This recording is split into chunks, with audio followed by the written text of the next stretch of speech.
Welcome to the Vintage Athlete Podcast, specially designed for retired athletes. I'm your host, Tara Fortier.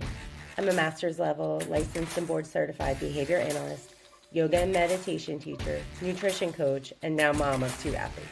But most importantly, I'm just like you, a retired athlete doing life after sport.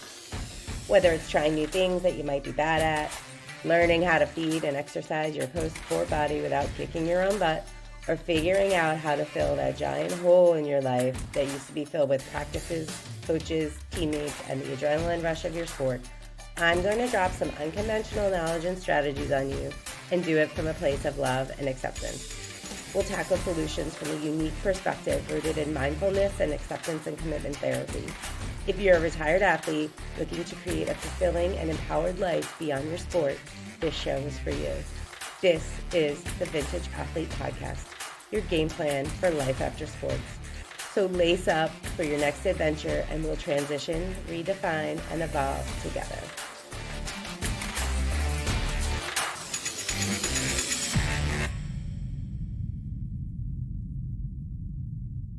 Hello there, all of my vintage athletes.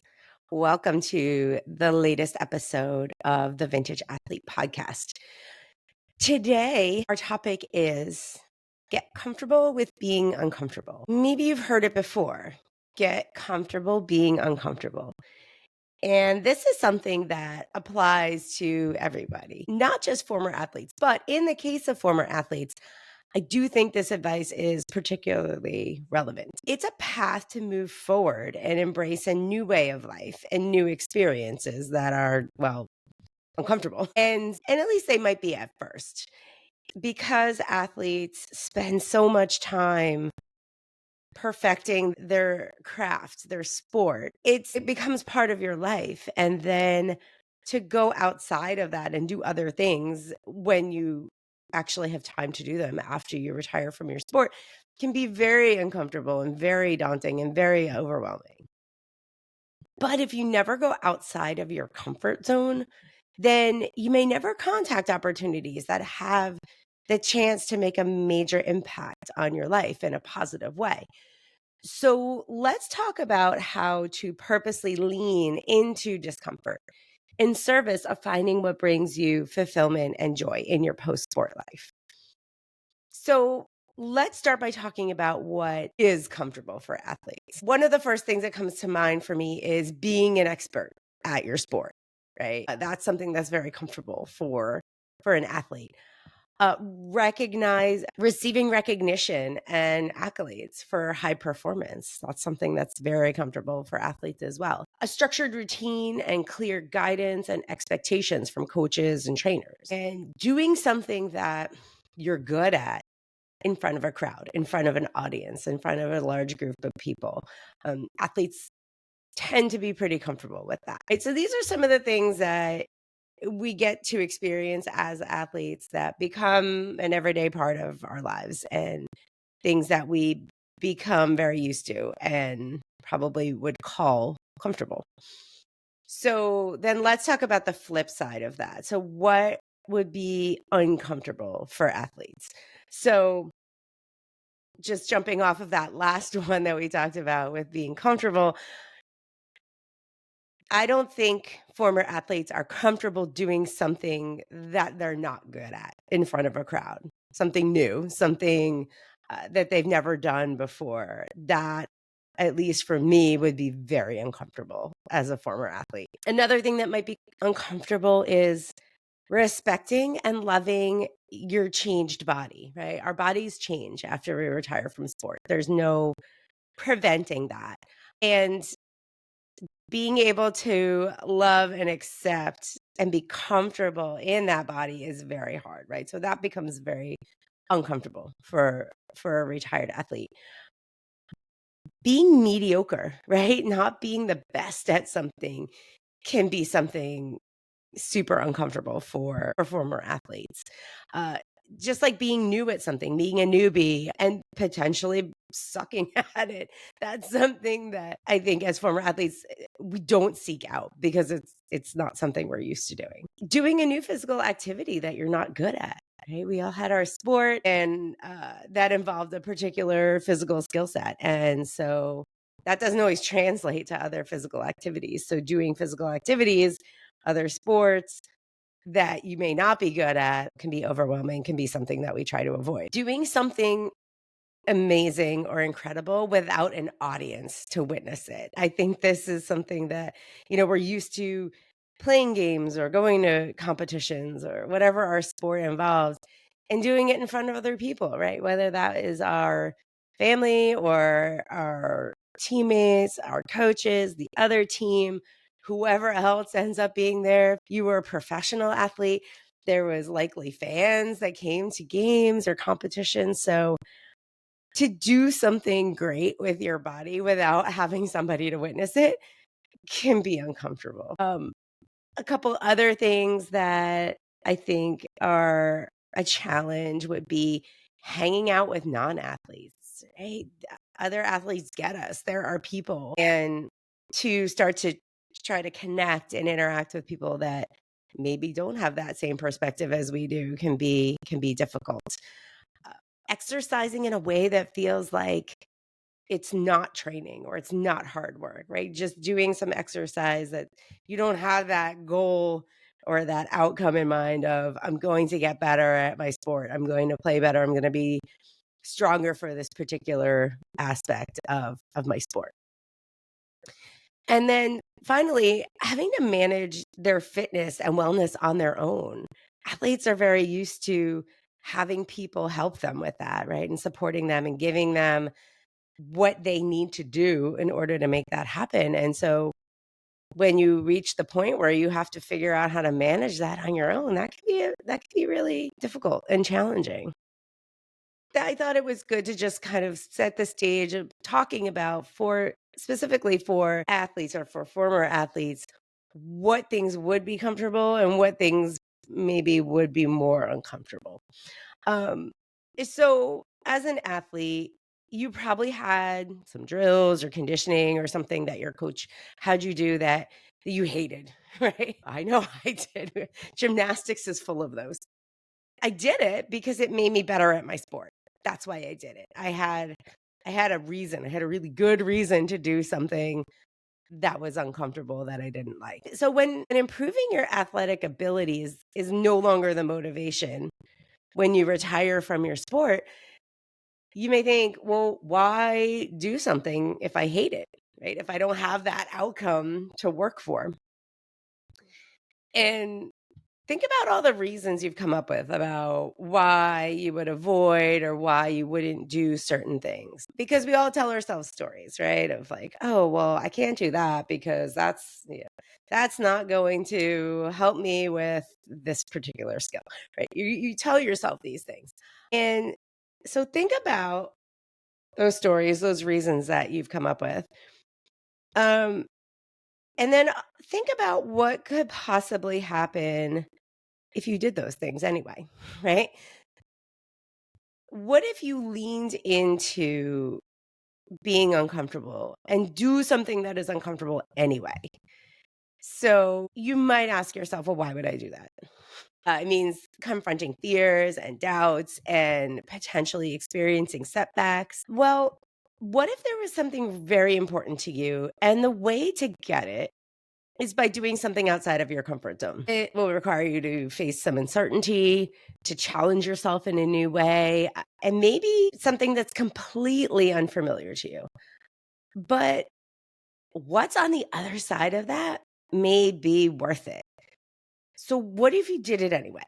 What if you took a chance and did something that maybe gave you uncomfortable thoughts or feelings or made you tell yourself a bunch of reasons why you shouldn't do it? What if you did that anyway? You never know what could come out of those experiences. And that's how we grow and that's how we evolve is by going outside of our comfort zone. And this is something that people talk about all the time, but I do think the coming at it from the perspective of a former athlete, it's just a little extra. It's a little different. There's like a little something else there. And so that's why I wanted to talk about this topic specifically for vintage athletes. So Hopefully by now you're asking yourself, so how can I embrace purposely being uncomfortable? How do I do that? How do I motivate myself to do that? And it's not easy.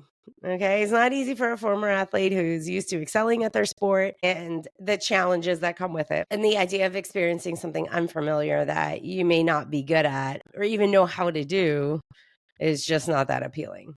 So let's talk about how you do it anyway, right? How do you get over that? How do you lean into that discomfort? So, one of the first things you can do is to recognize that purposely doing something uncomfortable is something you probably did as an athlete. It took on the form of your sport, but you probably did these things. As a gymnast, I started my sport at a very young age. And you do a lot of learning and growth in gymnastics when you're young, when you're small, when your body is one of a young child. And one of the reasons why this happens is because when you're young, you don't have much fear about doing crazy gymnastics tricks.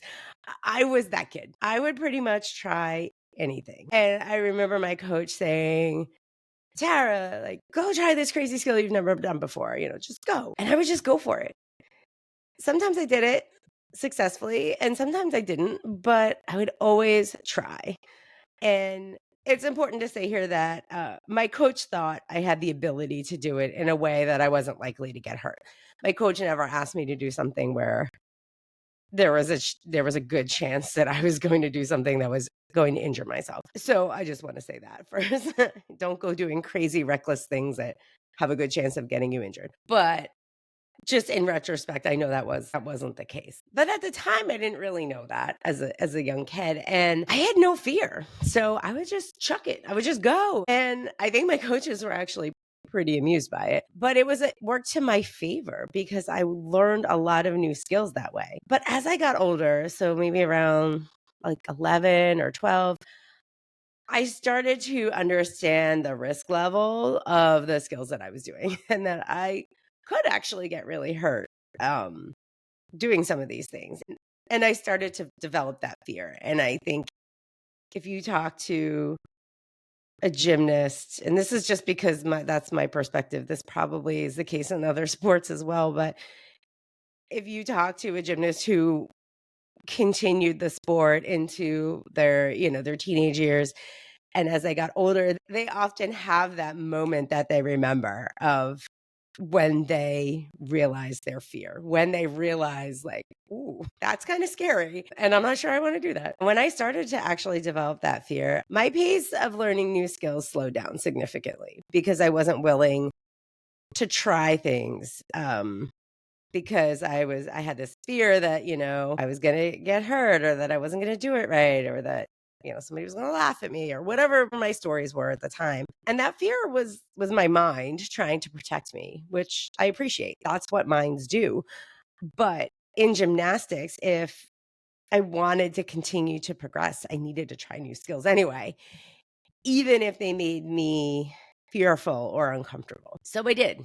I did a lot of them anyway, and I continued to progress. So I did do these things as an athlete. I did lean into discomfort and I did come out better on the other side, even though it was uncomfortable and stressful in the moment. And when you realize that you've actually worked through discomfort in your sport, it makes doing it outside of sports less overwhelming and uncertain, and it increases your motivation to lean into it anyway. So I encourage you to reflect on your experiences as an athlete and think about those times where you really did get comfortable with being uncomfortable and that you did work through those things and what was the positive outcome on the other side. So that is the first thing that you can do to kind of get over that hump and really start to lean into this. The second thing you can do is to redefine what you think discomfort is. So, as humans, we have this way of always striving to feel happy and positive and comfortable all the time. And we think that if we're not feeling this way as much as possible, then we're doing something wrong or that there's something wrong with us. But experiencing discomfort and other negative experiences that we may have is a normal part of being human. While it doesn't feel as good as feeling happy, it happens to all of us. And if we're constantly trying to avoid feeling negative in any way, that's our focus is to never feel slightly bad. Um, then we're setting ourselves up for stress and anxiety and missing out on potential positive outcomes on the other side of that discomfort. So, looking at discomfort as a negative feeling, it might make you feel like you're failing if you're experiencing it, right? Like, this is making me worried or anxious or fearful or whatever. And so, I failed. I'm now not doing what I'm supposed to do because I feel this negative feeling.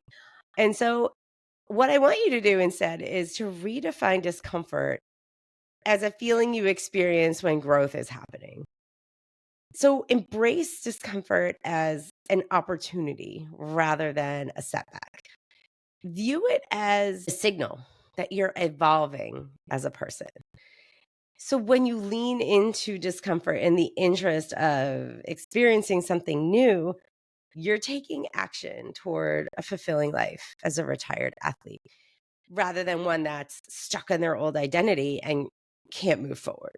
So reframe your idea of what discomfort is, that from it's this negative thing that I might experience to it's a signal that I'm growing, I'm evolving, I'm becoming a better person.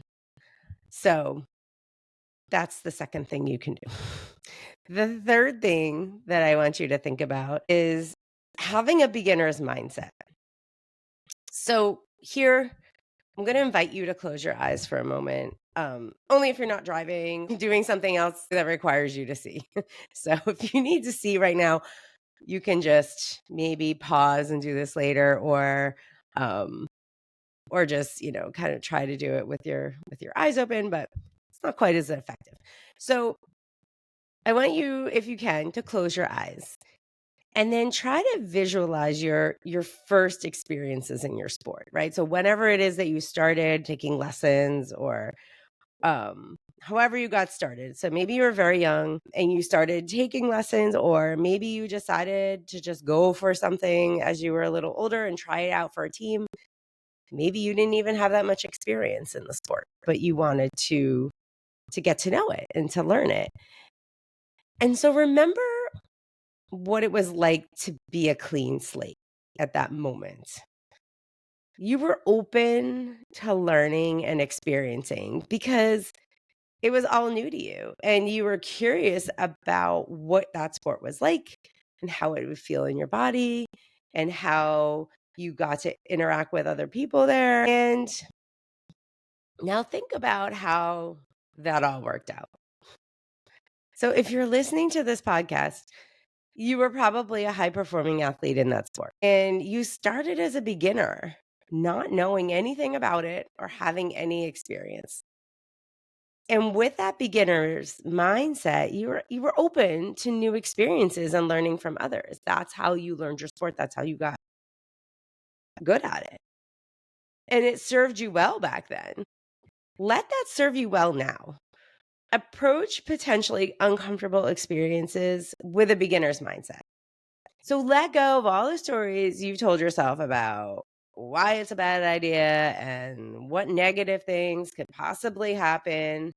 Maybe. A lot of times we tell ourselves stories about, oh, well, this could happen or this could happen, but the chances that it's going to are probably pretty small.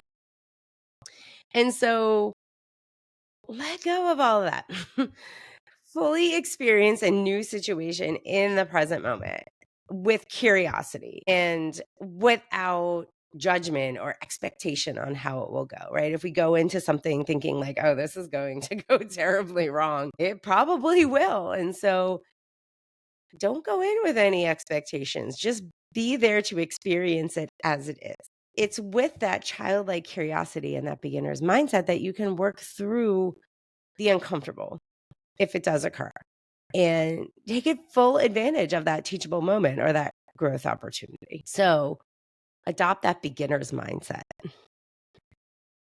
The last thing I want to talk about here is practicing mindfulness. So this is kind of a related note to what we were just talking about, but developing mindfulness can be a powerful tool in getting comfortable with the uncomfortable.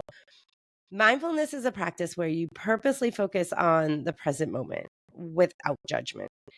And when you notice what's coming up for you in the present moment, any thoughts, emotions, stories, future expectations, all of those things that our minds do, and you notice those without making judgments about them as positive or negative, and just acknowledging them for what they are. And what they are just fluctuations of your mind. It really changes your perspective and your reaction to uncomfortable moments. So when you think about, you have a thought or you have a feeling that maybe doesn't feel great, just noticing that that's just a thought or that's just an emotion. It's just my mind doing what my mind does. And when you can look at it in this more objective way, it's much easier to not react to those things and to take actions that are in your best interest. So I'm sure you've heard this saying, it's about the journey, not the destination. That's what mindfulness can help you do. It allows you to focus on the experience or the process instead of the outcome.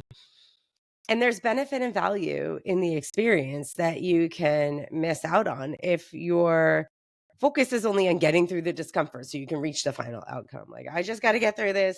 And there's this other thing over here that I'm working towards. But you might miss some important stuff if you're so focused on the outcome and not on what's actually happening right now. So, practicing mindfulness is a really great way to be able to take these actions and to lean into things that maybe you wouldn't have done before and do it in a way that's going to benefit you. So there's many ways to practice mindfulness, and I talk about a lot of these in a blog post that I wrote called The Benefits of Mindfulness for Former Athletes. And so I'll link that in the show notes, and I encourage you to read that to learn ways to incorporate this powerful practice into your life because it really is life-changing. Okay, so to sum up what we just talked about, your growth and evolution as a retired athlete is very much influenced by your willingness to get comfortable with being uncomfortable. And we talked about some strategies to embrace this process. So recognize that you did this as an athlete, right? That this is not a new thing for you. You did it in the context of your sport, and that makes it a little easier to do it outside of your sport in your post-sport life. Second thing, redefine discomfort. So look at it as something that occurs when you're growing, when you're evolving. Adopt a beginner's mindset and practice mindfulness. And when you incorporate these strategies, I think you're really going to find that a whole new world opens up to you. So, on that note, I encourage you today maybe to think about something that you've been putting off or that you have thought, oh, no, I'm not going to do that. That just seems weird. It seems uncomfortable, or it seems like not something that I want to do, even though maybe these cool things could happen as a result. Think about doing it anyway, right? And seeing what happens and leaning into discomfort in the service of creating a more fulfilling life for yourself after sports. I'm going to pop a link in the show notes here for a meditation practice that focuses on getting comfortable being uncomfortable. It may not be for everybody, and I know a lot of people listen to podcasts while they're driving and doing other things, and that doesn't really lend itself to meditating, but I want you to maybe have the opportunity to do it at a time where you can really settle into the present moment and focus on it. So I'm going to link it in the show notes. I thought about doing it as part of this podcast, but I want to make it available to you. So I'm just going to do it separately. So I highly encourage you to check that out. It's short, it's accessible. Anybody can do it.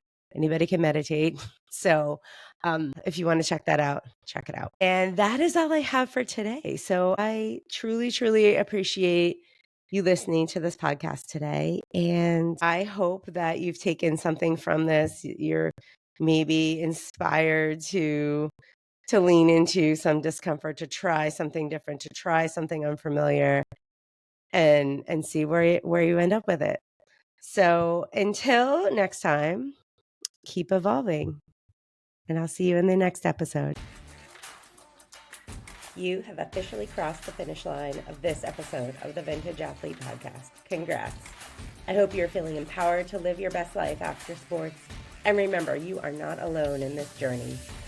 If you enjoyed today's episode, please subscribe, rate, and leave a review. Your feedback not only helps improve this podcast, but also helps other retired athletes find our community. Stay connected with me on Instagram at vintage.athlete for daily tips, inspiring stories, and to share your own experiences. I'd love to hear from you. Thank you for being a part of the Vintage Athlete team. Together, let's continue to find balance, build fitness, and redefine success in this exciting new chapter. I'm Tara Fortier, and I can't wait to connect with you again next time. Until then, keep evolving and keep creating your legacy beyond the game. Take care, and see you next time on the Vintage Athlete Podcast.